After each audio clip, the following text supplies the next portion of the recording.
1 year after my grandparents passed away, I thought going back to their house would finally bring me closure. I told myself it was just paperwork, just memories, just one last look before moving on. I was driving there, replaying my grandmother's voice in my head, when my phone rang.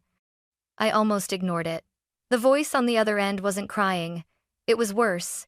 Calm, tight, controlled. "Emily, you need to come now," the man said. "What we found changes everything." I asked him what he meant. He didn't answer. I pulled over on the side of the road, my hands shaking so badly I had to set the phone down. My chest felt heavy, like my body already knew something my mind wasn't ready to hear. When I finally reached the house, the air felt different. The door was open. People were waiting.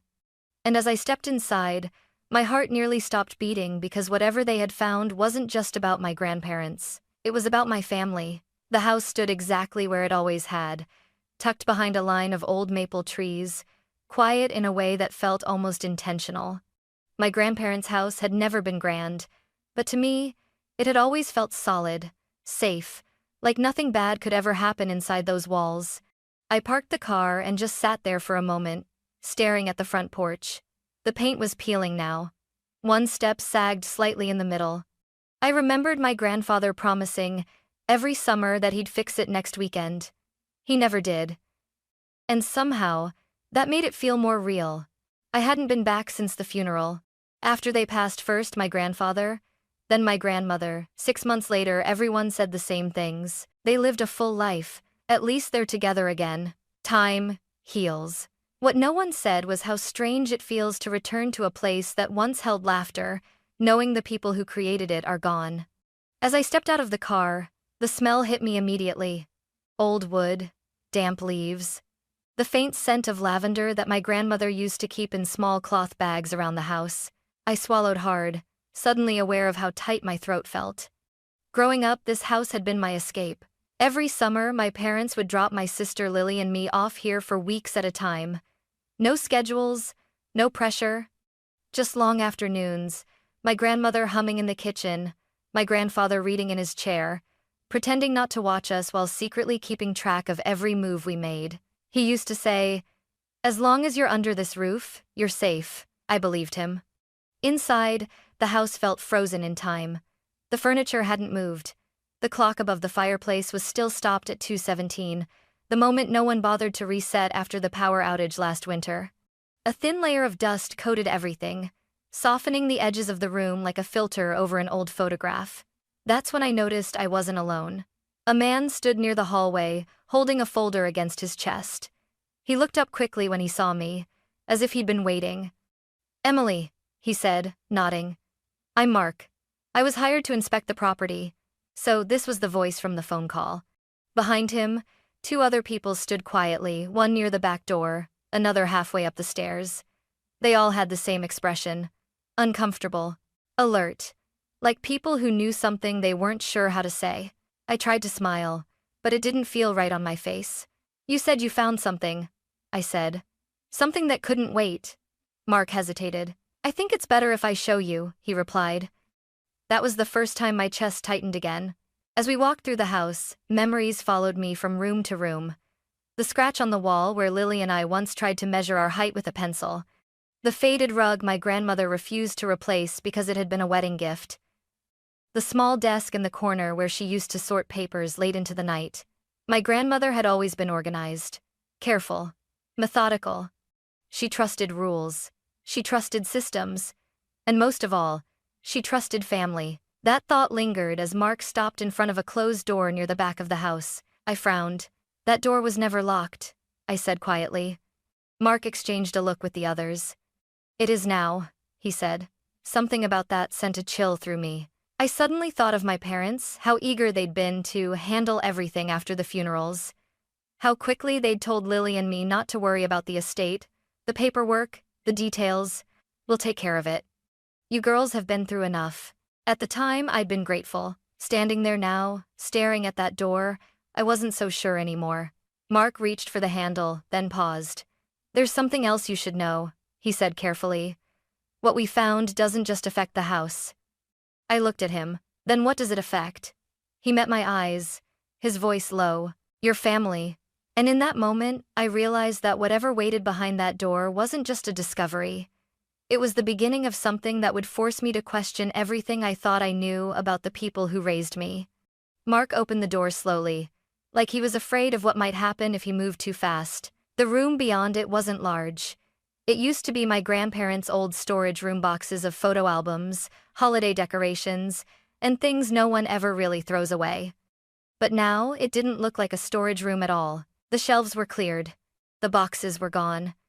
Instead, there was a narrow table pushed against the wall, a portable lamp clamped to its edge, and a small stack of folders laid out with careful precision. Everything was too clean, too intentional. This wasn't here before, I said, more to myself than to anyone else. Mark nodded. We found it yesterday when we started checking the back rooms.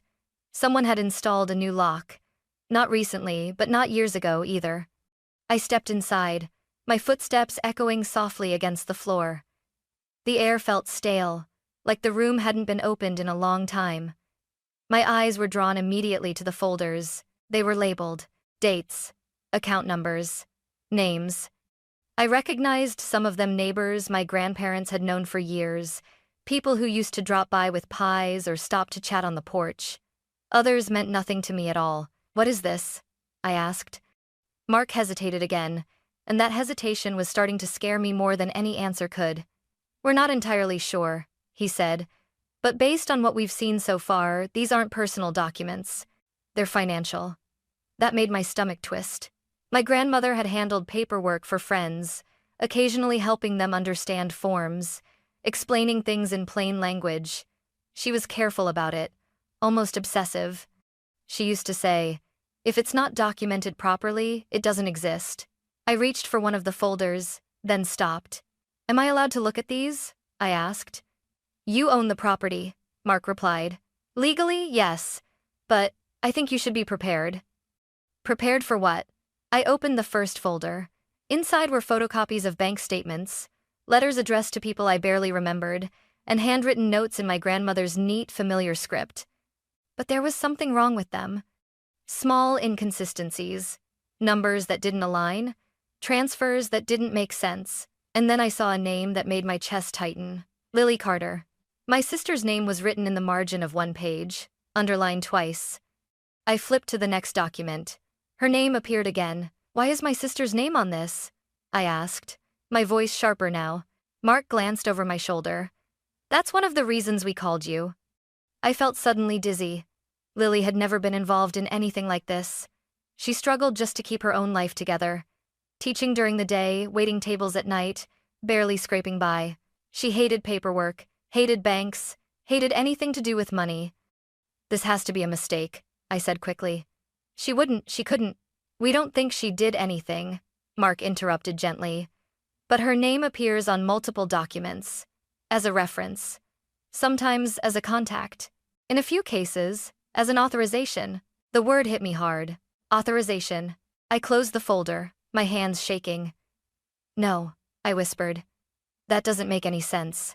That's when another detail surfaced in my mind, something I hadn't thought about in years.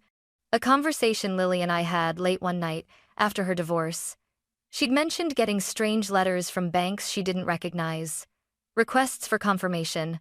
Accounts she swore she'd never opened. She'd laughed it off at the time. Probably a scam, she'd said. I just threw them away. I told her she was probably right.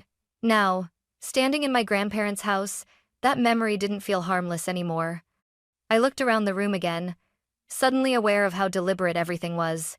The lock, the labels, the careful organization. Someone hadn't just hidden these documents. They'd been managing them. Who else has been here? I asked quietly. Mark's jaw tightened. Your parents stopped by a few times after the funerals. They said they were sorting things out for you and your sister. My pulse started pounding in my ears. I remembered how quickly my mother had insisted Lily and I not worry about the estate. How my father had told us it was too complicated and that they'd already spoken to professionals. Trust us, he'd said. We're just trying to help. At the time, I'd believed him. Now, as I stared at my sister's name written over and over on documents she'd never seen, a different feeling crept in, slow, heavy, and impossible to ignore. Fear.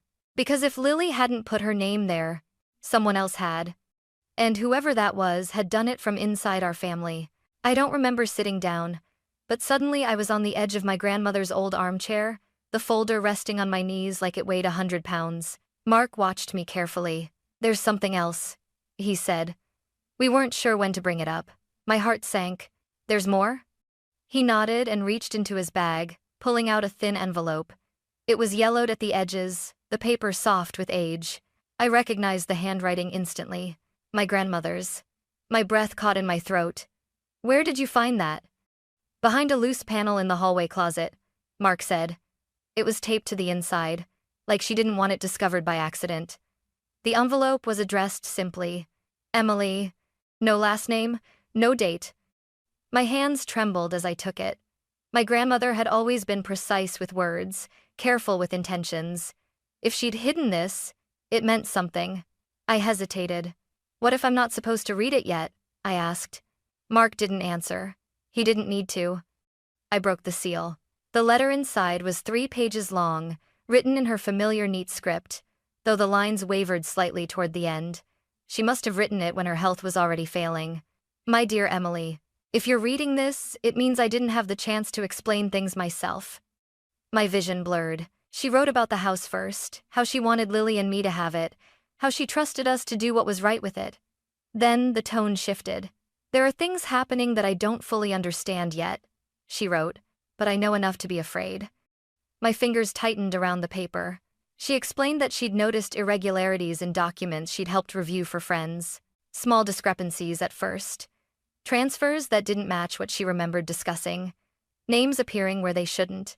"What frightens me most," she wrote, "is that Lily's name appears in places I know she never authorized." I sucked in a sharp breath. She went on to say she'd confronted someone about it, someone she trusted deeply. The letter didn't name them, but the implication hung heavy between the lines. I was told not to worry, that I was confused, that my illness was making me see patterns where none existed. My jaw clenched. That was my grandmother, strong-willed, sharp, and yet, in her final months, people had questioned her clarity instead of listening. "If I'm right," she wrote, "Lily could be hurt. Not physically, but in ways that follow you for years. Reputations, records, legal consequences." The room felt suddenly too small. She apologized for not acting sooner, for hesitating, for hoping the truth would reveal itself without tearing the family apart. "I wanted to protect everyone," she wrote. "But silence is not protection, it's just delay." By the time I reached the end of the letter, my hands were shaking so badly I had to press them flat against my legs. Mark cleared his throat softly. There was something else with the letter. He handed me a small piece of folded paper. Inside were login details. A website, a password. "What is this?" I asked. "We checked," he said. "It leads to a private online folder. We didn't open it. We thought that should be your decision." I stared at the paper. A private folder. Hidden, secured, planned. My grandmother hadn't just suspected something.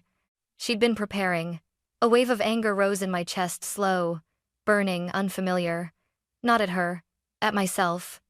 I thought of every time my parents had told us everything was handled. Every time they'd said Lily didn't need to stress about paperwork.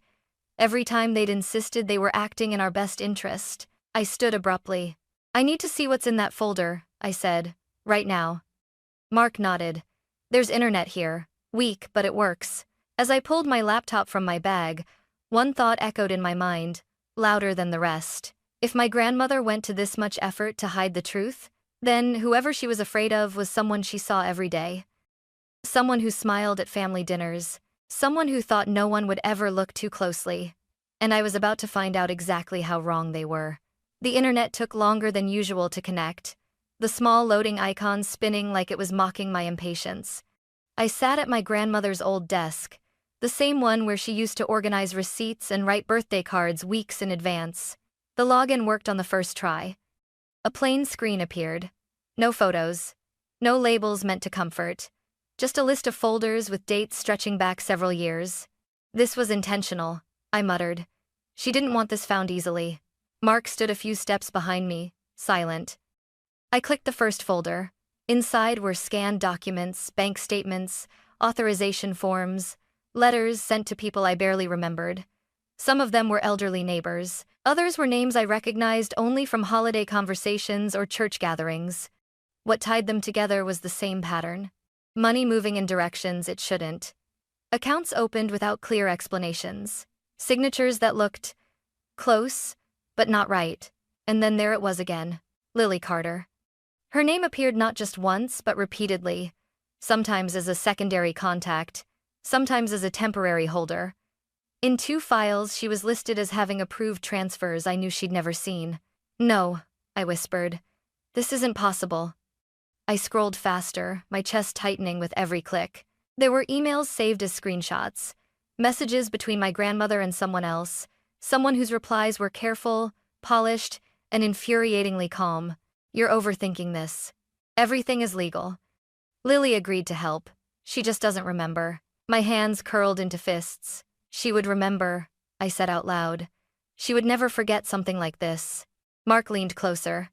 "There's more." I opened the next folder and nearly dropped the laptop. Audio files. Short recordings. Some only a few seconds long, others several minutes.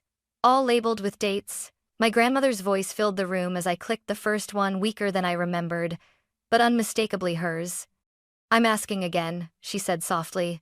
"Why is Lily's name on these documents?" A man responded. His voice was smooth. "Familiar. Too familiar." "You're tired, Margaret," he said. "You're mixing things up." My stomach turned. That voice belonged to my father. I felt like the floor had shifted beneath me. In the recordings, he never raised his voice. He didn't need to. He dismissed concerns gently, reframed questions, suggested confusion without ever directly accusing her of being unwell. "You trusted me with this," he said in one clip. "Let me handle it." Another recording followed weeks later. "I don't want Lily dragged into this," my grandmother said. "If something happens—" "Nothing is going to happen," my father interrupted. "And if it does, I'll take responsibility." The lie sat heavy in the air. I shut the laptop abruptly, my breathing uneven. "This goes back years," I said. "While Lily was struggling, while she was divorcing, while she was barely keeping her life together." Mark nodded slowly. "It explains why her credit history started collapsing around the same time." The words hit me harder than anything else. Lily's missed opportunities, the jobs she didn't get, the loans she was denied, the shame she carried, believing she had somehow failed on her own. It hadn't been bad luck. It had been engineered. I pressed my palms against the desk, fighting the urge to cry. "She has no idea," I said. "She thinks she ruined her own life." "What do you want to do?" Mark asked quietly. The question felt enormous. Because now this wasn't just about documents or money or even my grandmother's fears. It was about my sister. About the fact that someone had used her name, her identity, and her silence as a shield. I opened my phone and stared at Lily's contact for a long moment. If I called her now, I would change everything. If I didn't, I'd be complicit in the same silence my grandmother had regretted. I finally exhaled and stood up. "I'm not calling her yet," I said. "Not until I understand all of this. Not until I can protect her." Mark studied me, then nodded. "That's wise." I picked up the envelope with my grandmother's letter and held it tightly. She had tried to shield Lily until the very end. I wasn't going to let that protection turn into a trap. Whatever came next, whatever it cost, I was done pretending this was just a family matter. Because what I was looking at now wasn't a misunderstanding. It was a plan. And someone in my family had believed they would never be caught. I didn't plan to confront them that night. I told myself I would wait. Gather everything. Speak to a lawyer. Protect Lily before she even knew she needed protection. But plans have a way of falling apart when fear turns into anger. My phone buzzed as I was packing the documents back into my bag. "Mom," I stared at her name on the screen, my heart pounding so loudly it felt like Mark could hear it. I answered. "Emily," she said, too quickly. "Where are you?" "At Grandma's house?" I replied. There was a pause. A small one, but I heard it. "You shouldn't be there alone," she said. "Your father and I were going to stop by tomorrow. There's no need to dig through old things. It's all handled." That word again. Handled. "I already saw them," I said quietly. "Saw what?" My father's voice cut in. Suddenly on speaker, I closed my eyes. The files, I said. The recordings, Grandma's letter. The silence on the other end stretched long enough to make my stomach twist. You've misunderstood, my father said at last, his tone calm, practiced. Your grandmother was confused toward the end. You know that. No, I snapped. She was scared. And she was right. Another pause. This one heavier. Emily, my mother said softly. You're tired. You've been emotional since they passed. Let us come get you. I'm not leaving, I said. Not until we talk. All of us. I heard my father exhale slowly. Fine, he said. If that's what you want. An hour later, they pulled into the driveway. Lily came with them. She stepped inside, smiling, confused, her jacket still half-zipped. Hey, she said lightly. What's going on? Mom said there was some kind of mix-up. My chest tightened. Lily, I said, standing up. We need to talk. She looked between me and our parents, her smile fading. Why do you look like that? My father spoke first. Emily's been digging through things she doesn't understand, he said. And now she's upset. I turned to him. Don't. He raised an eyebrow. Don't what? Don't talk over me, I said, my voice shaking but firm. Not tonight. Lily frowned. Emily, what's he talking about?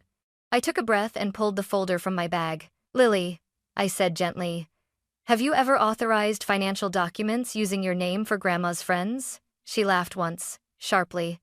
What? No, of course not. I slid a page toward her. Her laughter stopped. That's my name, she said slowly. But that's not my signature. My mother stood up. This is inappropriate, she said. You're upsetting her. She deserves to know, I replied.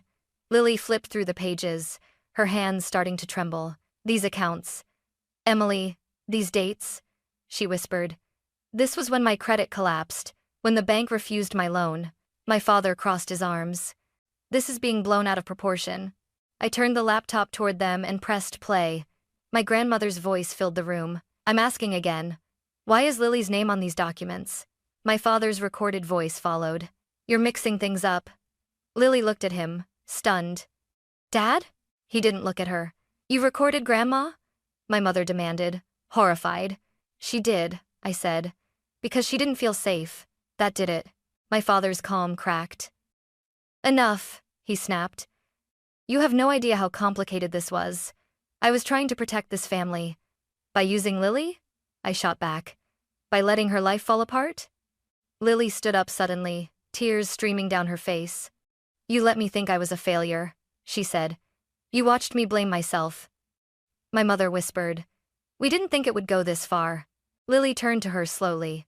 You knew? My mother couldn't answer. The truth settled like a weight in the room. My father finally looked at Lily. It was temporary, he said. I was going to fix it. When? Lily demanded. After I lost everything? He stepped closer, lowering his voice. If you report this, it will destroy the family. I moved between them instinctively. No, I said. What destroyed this family was the lie. Lily wiped her face, her voice suddenly steady. You don't get to threaten me anymore. That was the moment everything shifted. Fear left her eyes, and I knew we had crossed a line that could never be uncrossed. I picked up my phone. I've already spoken to a lawyer, I said. And tomorrow, we're taking this to the authorities. My father stared at me, disbelief flashing across his face. You wouldn't. I already did, I replied. For the first time that night, he looked afraid. And for the first time in years, Lily looked free. The next morning came too quickly. None of us slept. Lily sat at the kitchen table, wrapped in one of Grandma's old cardigans, staring at nothing. Her eyes were swollen, but there was something new in them now, clarity. Painful, but steady. I drove her to Daniel Moore's office just after 9. Daniel had been my grandparents' attorney for years. Careful, quiet. The kind of man who listened more than he spoke. He didn't interrupt once as Lily explained everything. Not when she talked about the strange letters from banks. Not when she described her credit collapsing. Not even when she admitted how many nights she'd cried, convinced she was the problem. When she finished, Daniel folded his hands on the desk. Lily, he said gently, you didn't do anything wrong. She let out a shaky breath. What happened to you? He continued. fits a pattern of identity misuse and financial manipulation. The fact that it came from inside your family doesn't change the law. My father shifted in his seat across the room. He hadn't spoken since we arrived. This doesn't need to go further, he said finally. We can resolve this privately. Daniel turned to him, expression neutral. That option passed the moment forged documents and recorded evidence entered the picture. My mother's face went pale. Daniel explained the process slowly, what could happen, what protections Lily had, what steps we could take to prevent further damage. Credit freezes, affidavits, formal reports. This is about stopping the harm, he said. Not punishment for its own sake. Lily nodded, gripping my hand under the table. Later that afternoon, we sat in a small, quiet room at the local police station. The officer assigned to the case, James Walker, spoke calmly, never rushing her. You're not in trouble, he told Lily. You're the one who was harmed. Those words broke something open in her. She cried, then not loudly, not dramatically, but with the kind of relief that comes from finally being believed. I watched my parents from across the room. My father avoided looking at us. My mother kept wringing her hands, whispering that she never thought it would end like this. But it wasn't about how it ended for them. It was about how it began for Lily. By evening, paperwork was filed. Accounts were flagged. Investigations formally opened. As we walked out of the station, Lily paused on the steps. I was so scared of what would happen if I told the truth, she said softly. I squeezed her hand. So was Grandma, I replied. That's why she made sure we could finish what she started. For the first time since this began, Lily straightened her shoulders. I don't feel weak anymore, she said. Neither did I. Because once the truth was spoken and protected by the law, it stopped being a weapon and started becoming a way forward. The weeks after everything came out were harder than the confrontation itself. When the noise stopped, no shouting, no accusations, no urgent phone calls, what remained was the quiet. And the quiet was unforgiving. Lily stayed with me longer than either of us expected. At first, it was practical. She didn't feel safe being alone. Neither did I, if I was honest. But soon, it became something else. A kind of unspoken agreement that we didn't want to face the aftermath separately. Some nights, she barely slept. I'd wake up to the sound of her pacing the living room, wrapping and unwrapping her arms around herself like she was trying to hold something together from the inside. I keep thinking I missed something, she admitted one night, sitting on the floor with her back against the couch. Some sign that should have told me this wasn't my fault. I sat beside her.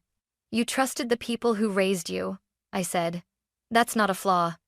She nodded slowly, but the guilt didn't disappear that easily. During the day, life turned into forms, phone calls, and waiting. Waiting for credit agencies to respond. Waiting for confirmations. Waiting to see if the damage could actually be undone.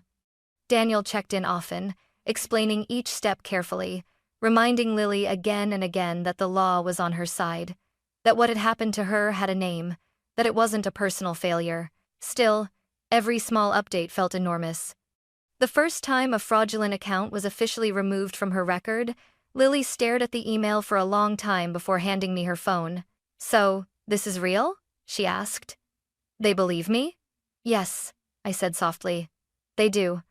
She covered her mouth and cried, not from fear this time, but from relief. Our parents didn't take the distance well. At first, the messages were angry, then pleading, then defensive.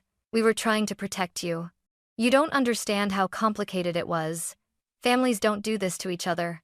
Lily listened to every voicemail once. Only once. After that, she deleted them without opening them. I spent years explaining myself to people who weren't listening, she said. I'm done doing that. We set boundaries that felt brutal but necessary.